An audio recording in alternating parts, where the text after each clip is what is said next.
Yeah, what's up, man? Hope y'all having a blessed one. Back with another one. Here we got Monster Dad, who teen daughter then killed her and mom to hide his crime. Let's get into this one right here, man. Used a shotgun to shoot and kill his 14-year-old daughter and her mom. You wouldn't wish this on anyone. I don't care how much you didn't like someone. This is a pain that no one ever wants to feel. This evil father betrayed his daughter's trust in the most horrifying way. 14 years old Jayla Blackshear never imagined that her dad would ever do anything to hurt her. But one fateful night, when her mother was at work, he crossed the line and did the unthinkable. Despite her fear, Jayla found the courage to confide in her mother. But before this monster of a father could face justice for his unspeakable crime, he made a desperate and brutal move, ending the lives of his wife and daughter to bury his dark secret forever. This case is as gut-wrenching as it is horrifying. It forces you to question the very foundation of trust within a family and what lurks behind closed doors. But to better understand the story, let's start at the beginning. Rachel Thompson grew up in Stockton, California, under the care of her loving mom, Jerry, and her stepfather, Anthony White. Anthony wasn't just a stepdad, he treated Rachel as if she were his own flesh and blood. As a child, she was full of life, headstrong, witty, and curious about everything. She loved to learn, and her spirit seemed unshakable, but life started throwing curveballs early. At just 16, Rachel found herself pregnant with her first son. Determined to build a life, she married a military man and moved to Alaska. Together, they had 2 more sons, but their marriage fell apart, leaving Rachel a young divorcee in a state far from home. Instead of retreating, Rachel embraced Alaska, falling in love with its... He got hurt. You hear that?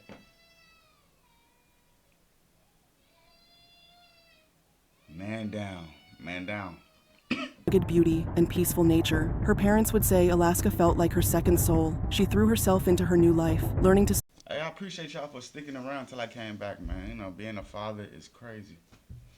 Snowboard, staying active, and surrounding herself with friends who became like family. She wasn't just surviving, she was thriving, determined to make a difference. Rachel pursued nursing at the University of Alaska Anchorage, earning her bachelor's degree. She worked tirelessly, caring for elderly and disabled patients at Providence Transitional Care Center. By night, she specialized in oncology and hematology at the Alaska Native Medical Center. It was emotionally draining work, but Rachel was a light in the darkest of places. Her patients adored her, and her colleagues described her as bubbly and compassionate. She wasn't just a nurse, she was a lifeline for so many. Then came Jelani Blackshear. Rachel met him while he worked as a correctional officer at the Anchorage Correctional Complex. At first, he seemed like a dream come true. A man who treated her kids as if they were his own, someone kind, supportive, and ready to step up. They even had a daughter together, Jayla, during a rocky time in her first marriage. By the time Jayla was 6, Jelani... How could he do that to his daughter, his nasty ass? Look at him. Look at him. Y'all need to see this nigga. Look at his little nasty ass. Did that shit to his daughter. He should be ashamed of himself. Nasty ass nigga. He a nasty ass nigga. They gonna situate his ass in that prison. They gonna get with his ass. Literally.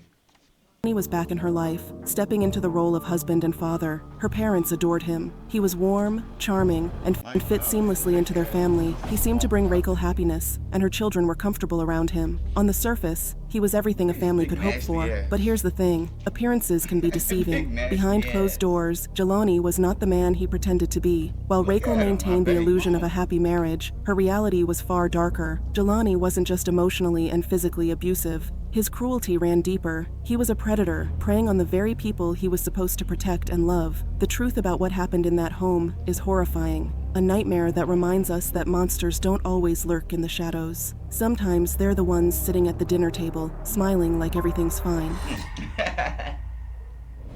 Now, Jelani Blackshear had a pretty sketchy past. Court records show he had a history of domestic violence and even assault charges. In 2019, the Office of Children's Services, OCS, launched an investigation into the family. They found a whole mess of issues: domestic violence, unsafe conditions, you name it. But the incident that really shook everything happened when Jelani left his loaded gun on the table after coming home from his job as a corrections officer. His 4-year-old daughter from a previous relationship was visiting from Oklahoma at the time. Somehow, she got a hold of the gun and accidentally shot herself. The bullet went through her chest and out her back. Let that sink in for a moment. Thankfully, she survived after emergency surgery, but can you imagine the trauma? When police questioned Jelani, his explanation was, let's just say, unbelievable. He claimed he had worked the night shift, left the gun out, and went upstairs to sleep. Then the sound of the gunshot woke him up, and when he came downstairs, he found his little girl bleeding in the dining room. The other kids told him she must have shot herself. And get this, he said he usually kept around in the chamber because of bears. Bears? As if that explains leaving a loaded gun where a child could find it. This landed him in court with 4 reckless endangerment charges, and it doesn't stop there. The whole situation prompted OCS to step in and take the kids into emergency custody. One investigator even noted that Reckles seemed so controlled by Jelani that she wasn't in a position to make good decisions for her kids, and honestly, she wasn't wrong. Later, Reckles admitted to her mom that this investigator was the only one who truly saw what was happening. But at the time, even Reckles' parents didn't fully grasp the danger. They thought the shooting was just a tragic accident. They still cared about Jelani and believed he didn't mean any harm. Jerry. You think he shot that girl in the chest? Reckles' mom even flew to Alaska to help out, teaming up with Reckles' biological father to make sure the kids could come back home during the investigation. Eventually, the kids did return, but things weren't the same. Reckles, worried about her daughter Jayla's safety, sent her to live with her grandparents in California for a while. Jayla stayed there for about a year, and honestly, it was a happy time for everyone. Jerry adored having her granddaughter around. She described Jayla as a playful and mischievous little sister who loved to tease her brothers but also had a heart of gold. At school, Jayla joined a club to make sure no one felt left out, and she dreamed of becoming a child therapist, just like her grandma. But as much as everyone loved having Jayla around, she had to go back to Alaska in 2021. For a moment, everything seemed calm, like maybe the worst was behind them. But you know how these stories go. That peace didn't last. And when things fell apart again, it wasn't just a small problem, it was a complete disaster.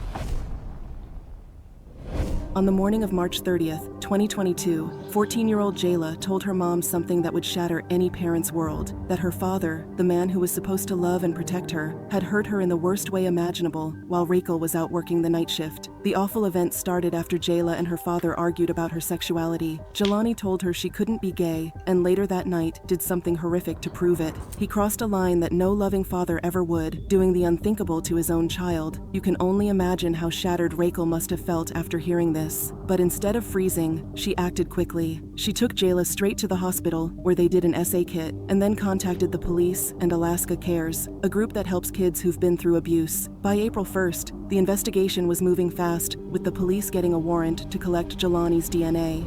Meanwhile, the Office of Children's Services stepped in and filed for emergency custody of the kids. The boys were put into foster care, but strangely, Jayla wasn't placed in temporary housing right away. Reckles had also left Jelani by this point. She and Jayla were staying in a hotel outside the state while she made plans to file for divorce and move her family to California to be with her parents. It seemed like she was trying to take control and get her kids out of harm's way. But then, things took a dark turn. On the night of April 3rd, Reckles and Jayla went to the police station. Out of nowhere, Reckles reportedly told officers that the abuse allegations weren't true. Her parents believe she was threatened or forced by Jelani to say this. After leaving the station, it's believed they returned to the family home. No one ever saw them alive again. Meanwhile, Jelani was staying at a hotel, but on the night of April 3rd, he left his room and headed back to the house. Security footage, cell phone data, and the home's motion sensors show he arrived just before 1:20 a.m. on April 4th. Then, gunshots rang out. A shotgun was fired inside the house, with slugs tearing through the walls and landing in the yard and nearby areas. What investigators uncovered next is horrifying.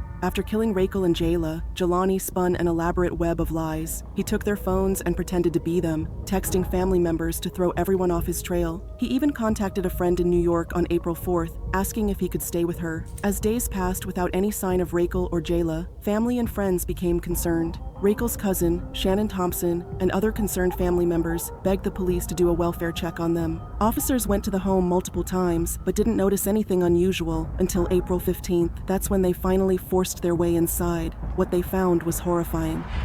Reckles and Jayla were dead in a bedroom. Reckles had been shot 4 Their city failed them. times in the head and chest, and Jayla had 2 gunshot wounds to the head. A handgun, registered to Jelani, was found at the scene, along with a knife that had no blood on it. There were also signs of red spatter in the room. With this discovery, the police immediately named Jelani as their prime suspect and launched a manhunt. They found out he'd quit his job and left Alaska on April 7th. What made things even worse was that just 2 days before Reckles and Jayla were found, DNA from Jayla's assault kit came back matching Jelani. The charges against him were filed on April 13th. but by then, the damage was already done. A nationwide manhunt began. Local and federal agencies worked together to track Jelani down, and on April 20th, U.S. Marshals arrested him in New York City. His escape was over. Now at 5:30, a suspected double murderer from Alaska is found hiding on Staten Island. A raid by Homeland Security agents and NYPD detectives ended this cross-country search, and now this double murder mystery has a disturbing twist. Chief investigative reporter Jonathan Dienst has more now. John. Adam, the suspected Alaska killer hiding here in New York is also an accused. HSI agents and police were seen earlier today making the arrest in the Emerson Hill section of Staten Island. 39-year-old Jelani Blackshear taken into custody after an Alaska to New York manhunt. Investigators searching the Harold Street home where he was believed to be hiding out. They say Blackshear, a correction officer, used a shotgun to shoot and kill his 14-year-old daughter and her mom back on April 15th. This after the teen accused him on March 30th of raping her. Prosecutors say hospital DNA tests on the girl were positive for a sex assault. Knowing he was under investigation, but before those DNA results came in, Anchorage police say Blackshear went on a rampage. They say he quit his corrections officer job and then went home and shot his daughter and her mom. They say Blackshear next fled Anchorage and flew here to New York. He was considered armed and dangerous. Blackshear had a hearing in Brooklyn federal court this afternoon. A judge ordered him held without bail, pending his return to Alaska on the double murder and child abuse charges. Jelani faced a judge in New York and was ordered to return to Alaska to face the consequences of his actions. Back in Alaska, news of the murders shook everyone who knew the family. Friends and neighbors were heartbroken, asking themselves how they could have missed the signs. How could they not have seen what was happening? For Rekel's parents, the loss was unbearable. Not only did they lose their daughter and granddaughter, but they were left to care for 3 children who had just lost their mom. The tragedy didn't just break hearts, it left a haunting question. How could someone so evil hide in plain sight? The worst nightmare you can imagine. Just a heartbreaking story tonight. An Elk Grove family is mourning the murder of their daughter and granddaughter. My daughter was a victim of domestic violence. Yes. It was carefully hidden. It appears that the violence would happen infrequently enough that my daughter felt that she could endure. 35-year-old Rachel Blackshear and her daughter Jayla were found dead in Anchorage, Alaska. Police arrested 39-year-old Jelani Blackshear, the husband, in Staten Island, New York, for his connection to the double homicide. It forced us into a painful new reality that you wouldn't wish this on anyone. I don't care how much you didn't like someone. This is a pain that no one ever wants to feel. Now, according to Anchorage police, officers did a welfare check on Blackshear's home, and that is when they found the mom and daughter dead. Now her family back in Elk Grove wants the public to hear one important message. I do want to get the word out about domestic violence, that if you suspect something, to say something, and I know that it might mean jeopardizing A friendship or access, but I feel like it's worth that to keep them alive. You just don't know how it's going to end. Several memorials were held for Rekel and Jayla, one of which was organized by Jayla's friends and classmates, who gathered to pay their tributes and remember her for the amazing person she was. In May 2022, a grand jury indicted Jelani on 2 counts of first-degree murder, 4 counts of second-degree murder, 2 counts of first-degree essay of a minor. I can't stand the way he looked. 2 counts of incest, 2 counts of tampering with physical evidence, and 1 count of first-degree forgery. His bail was set at $15 million, with the prosecution describing him as a danger to everyone, including his own family. During the bail hearing, one of the investigators from the Office of Children's Services spoke up about just how terrifying Jelani was. In her statement, she revealed that she and her co-workers were genuinely afraid of what he might do if he got out of jail. She didn't mince words, saying, "Mr. Blackshear is the most sophisticated, manipulative, controlling, and dangerous parent I've ever dealt with in the past 14 years." As of January 2025, Jelani is still sitting behind bars, waiting for his trial. If he's convicted, he's looking at a sentence of more than 99 years. His ass is convicted, man. But, man, RIP to this queen and this young queen, and send his ass to hell. We're going to go ahead and end this video right here. Y'all go ahead and like, comment, and subscribe. Hope y'all have a blessed one. See y'all on the next video.